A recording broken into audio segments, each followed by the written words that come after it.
killed Jeffrey Dahmer? Despite murdering at least 17 people, the world was shocked when Jeffrey Dahmer did not receive the death penalty for his crimes. Instead, he was handed down a 15-year consecutive life sentence, which later was increased to 16 for the rape, murder, dismemberment, consumption of over a dozen men, which he served at the Columbia Correctional Facility in Wisconsin. Wisconsin was the first state that abolished the death penalty in 1853, meaning that no matter how heinous the nature of the crime, a serial killer could not receive the death penalty, despite wishing for it in his court statement. When Dahmer arrived in prison, his safety was a huge concern for the guards and other officers, who were well aware that many people would ravish at the opportunity of inflicting harm to the serial killer. The serial killer spent the first year of his sentence in protective isolation, but was then cleared to enter general population of 622 inmates. In July 1992, a prisoner made an attempt on Dahmer's life, trying to slash his neck with a homemade plastic knife. He was unsuccessful, and prison staff allegedly believed that it was an isolated incident. As we know now, that wasn't the case. Dahmer was beaten to death by fellow inmate Christopher Sarver on November 28, 1994. Dahmer was 34 years old at the time. Sarver entered the prison around the same time as Dahmer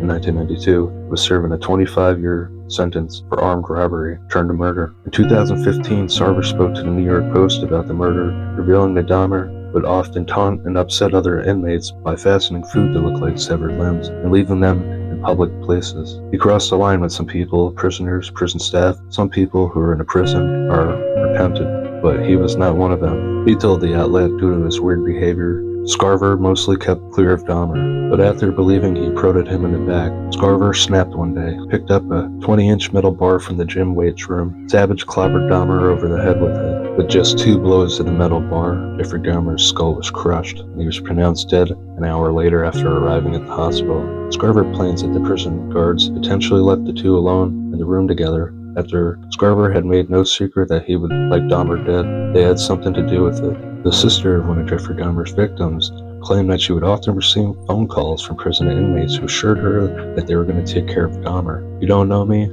I'm up in here with Dahmer. Don't worry, we're going to take care of him," she told New York Times on their call, which spanned the course of 2 years. "I wouldn't say I wanted it to happen like this, but Jeffrey tore my family up," she said.